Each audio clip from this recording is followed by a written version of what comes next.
billahi minasyaitonirrajim. Bismillahirrahmanirrahim.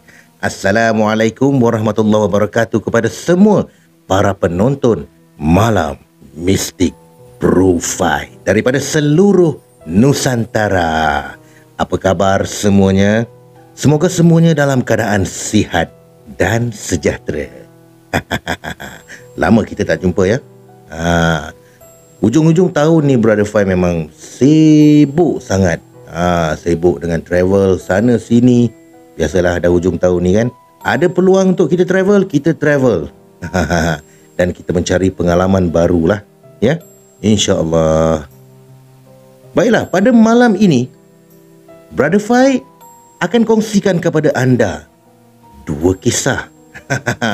Dua kisah daripada sahabat daripada akaun TikTok ya. Jadi untuk tidak melengahkan masa lagi, jom kita layan kisah yang pertama. Sekiranya anda sudah bersedia, ayo rasai sentuhanku.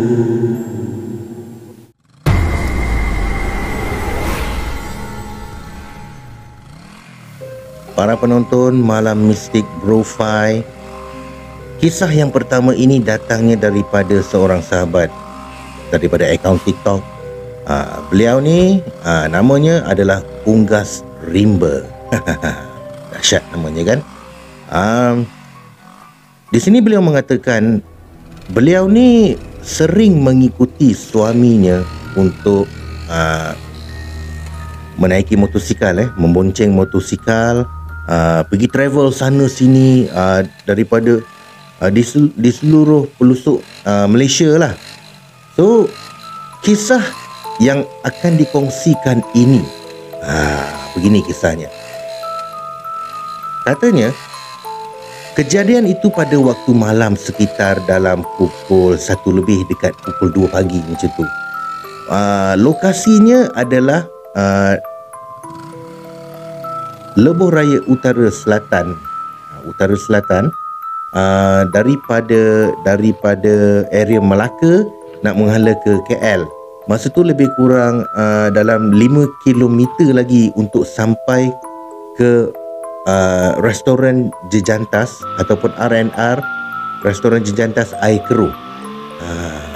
Semasa suaminya sedang ni bonceng motosikal lah ni. Sedang bonceng motosikal.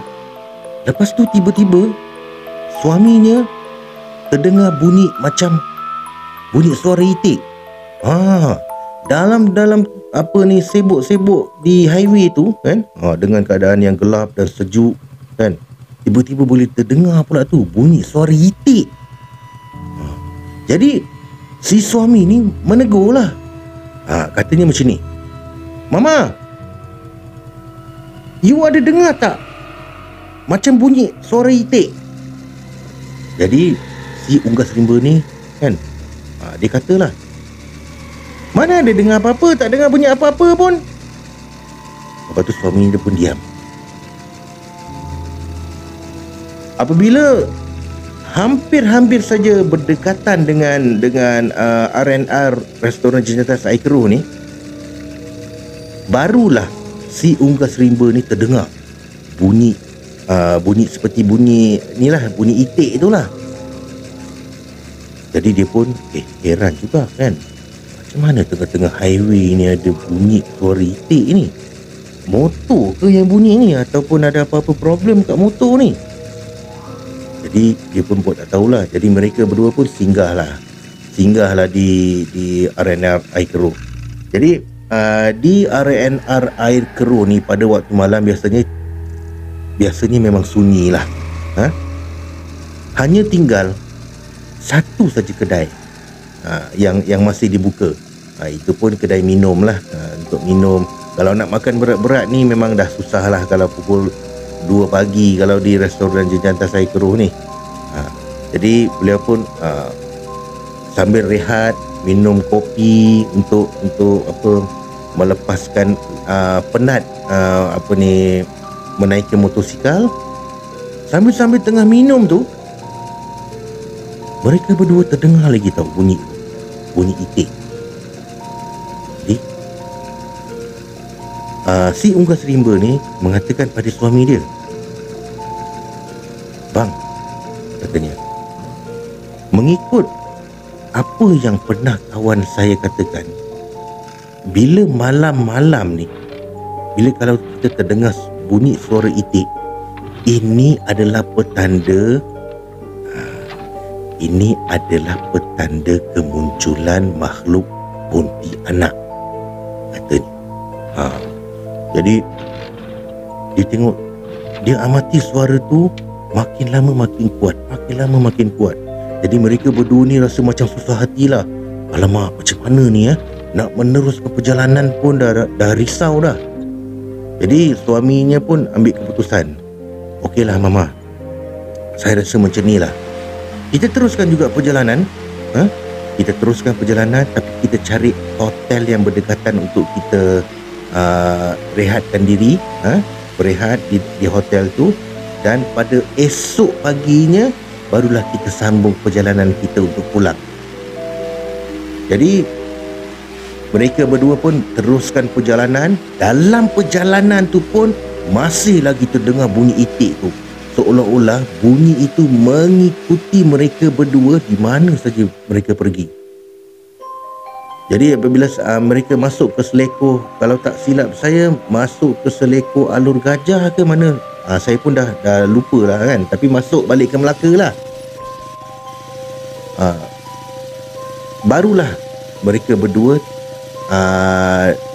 dapat jumpalah satu hotel lah, hotel bajet lah, hotel bajet. Sampai di hotel tu, beliau pun try untuk check in lah. Alhamdulillah, dapat untuk bermalam di situ. Jadi tanpa berlengah-lengah lagi, mereka berdua pun masuk ke dalam bilik hotel. Suami isteri ni pun mandi, bersiap-siap semua dan terus tidur. Pada keesokan harinya, pada awal paginya, mereka pun check out. Dan masa tengah sarapan tu lah, biasalah kalau mak-mak ni kan.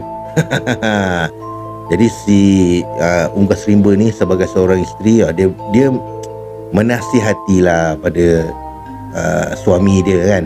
Dia kata, "Bang," kata, "lain kali bang, kalau kita ni berjalan jauh bang, pada waktu tengah-tengah malam ni bang, kalau terdengar bunyi apa-apa bang, jangan tegur bang. Jangan tegur.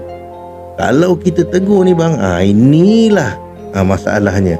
Tak pasal-pasal kita terpaksa check in hotel dekat Melaka ni kan. Elok-elok kita dapat balik ke rumah malam tu, terpaksa pagi ni kita terpaksa hold lah kita punya perjalanan tu. Anak-anak dah tunggu kat rumah. Jadi macam mana?"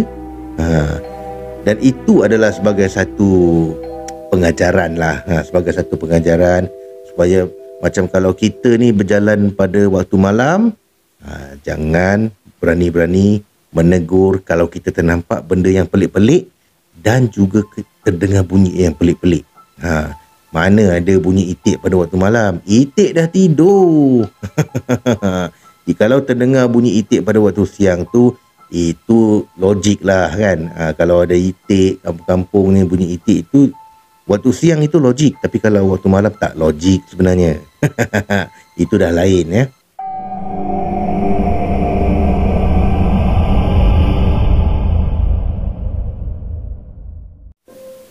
Kisah yang kedua ni datangnya seorang lagi sahabat daripada akaun TikTok. Di sini beliau menamakan diri beliau ni adalah Kepala Kuning. Kepala Kuning ni apabila Brother Fai tengok dekat akaun TikTok dia ni rupa-rupanya dia ni driver lori, pemandu lori, dan kepala lori tu warna kuning. Bukan kepala dia yang warna kuning, tapi kepala lori tu warna kuning. Di sini beliau mengatakan, "Assalamualaikum warahmatullahi wabarakatuh, Bro Fai."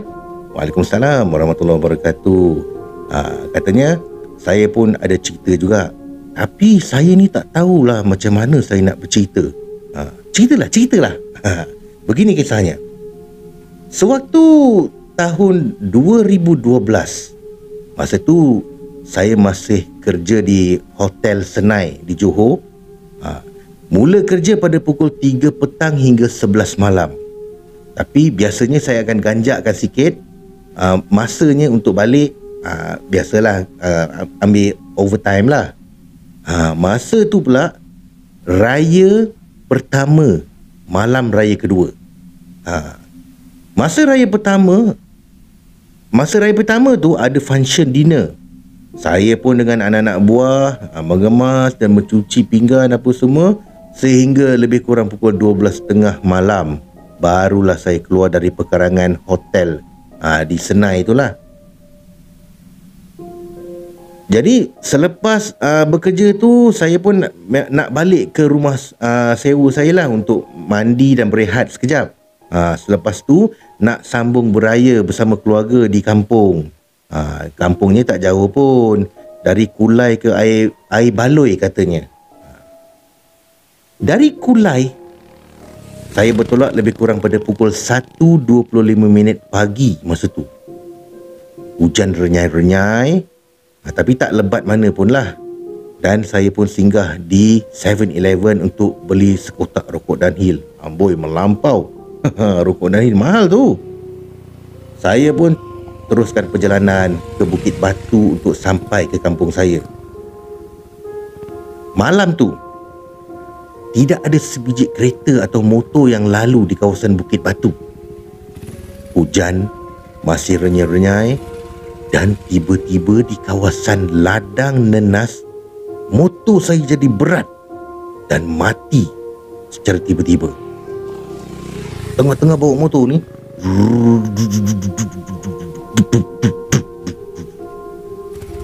dia mati di pertengahan ladang nenas tu. Ada sepadan sebenarnya, ada pintu gerbang lah, iaitu Pontian dengan Bukit Batu. Jadi saya pun cek motor. Apa ni masalah motor ni kan? Tadi aku dah servis yang tadi kan, takkanlah tiba-tiba semput pula. Tiba-tiba saya ni kan, kata kepala kuning lah, saya pun seperti ada sesuatu yang mengarahkan saya untuk memandang ke atas. Jadi saya pun pandang ke atas. Saya pandang ke atas. Apa yang saya nampak masa tu adalah sosok Pontianak. Sosok Pontianak ni dia bertinggi di atas pokok, betul-betul di bawah tempat motor saya rosak tu. Dan apabila Pontianak tu melihat saya kan, dengan matanya yang merah, dengan wajahnya yang sangat menakutkan, Pontianak mengilai-ngilai. Jadi dalam masa dia ternampak tu juga kan, dalam masa tu juga datang bau yang sangat busuk. Jadi apabila saya ternampak benda tu, saya rasa macam nak pitam. Tapi saya kuatkan hati saya sambil menolak motor ni. Saya baca segala 3 kul, surah Al-Fatihah, surah ayat kursi, sambil saya tolak motor ni, paksa diri. Auzubillahiminasyaitonirrajim, Bismillahirrahmanirrahim. Sambil tolak motor tu, penat tu, semput. Jadi apabila dia dah berjauhan sikit daripada kawasan tu kan, dia dah tak nampak lagi lah kelibat Pontianak tu kan. Dia pun tiba-tiba tengok dekat depan tu ada satu kedai lah, kedai kopi. Jadi dia pun singgah di kedai kopi tu sambil dia minum kopi untuk melegakan rasa ketakutan tadilah kan. Dia minum kopi, relax, minum kopi. Lepas dah settle semua benda tu, dia pun try lah start motor balik. Start motor balik, tiba-tiba motor boleh start macam biasa kan, tak berat, tak apa, tak ada apa-apa problem pun kan. Jadi dia pun teruskan perjalanan. Tiba-tiba tak sampai 10 minit motor dia jadi berat balik. masa tu memang dia dah rasa lain lah. Jadi motor dia jadi berat tau. Jadi berat kan. Sekali lagi bau yang busuk tu datang balik. Masa tu dia pun pandang ke belakang. Apabila dia pandang je di belakang, rupa-rupanya makhluk kuntilanak tu mengikurinya dari belakang. Dia terbang begini, dia mengikuri si kepala kuning ni daripada arah belakang. Jadi si kepala kuning ni, sahabat saya ni kan, dia pun cepat-cepat dia tolak motor ni kan, tolak motor. Nasib dia baik. Nasib dia, kenapa saya kata nasib dia baik? Sebab masa tu kan, kejadian yang kedua ni kan, lokasinya dah berhampiran sangat dengan kampungnya lah. Jadi apabila dia sampai di kampung itu kan, dia nampak arwah ayah dia. Arwah ayah dia sedang mengait jala. Cepat-cepat dia mendapati ayah dia tu kan, cepat-cepat dalam keadaan tu semput-semput tu kan. Ayah dia pun datanglah tengok, kenapa ni kan. Tiba-tiba kata sahabat saya ni, kepala kuning ni, dia kata, ayah kat belakang ada ikut saya. Tiba-tiba saya tak sedar apa. Rupa-rupanya kata arwah ayah dia kan, dalam keadaan yang kelam kabut macam tu, tiba-tiba kepala kuning ni tiba-tiba dia ketawa tau.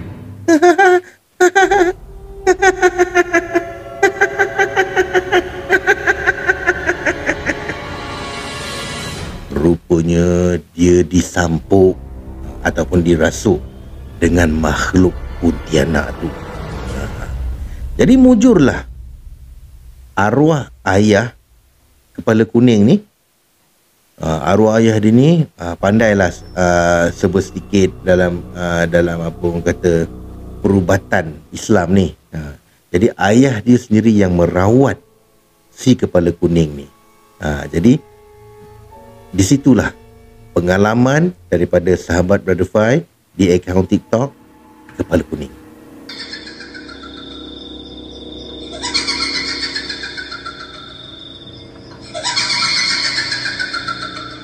Ya, saudara.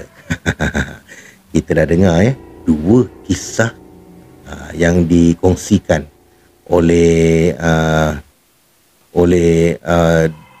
sahabat Unggas Rimba dan juga kepala kuning. Kedua-duanya adalah sahabat daripada akaun TikTok. Terima kasih Unggas Rimba dan juga kepala kuning kerana sudi kongsikan pengalaman anda. Dan kepada anda juga yang ingin kongsikan pengalaman seram anda, Brother Fai amat alu-alukan. Dan di bahagian description nanti, anda boleh, Brother Fai akan bagi link untuk kongsikan kisah anda melalui WhatsApp. Okey? Baik saudara, sampai di sini sajalah perkongsian pada malam ini.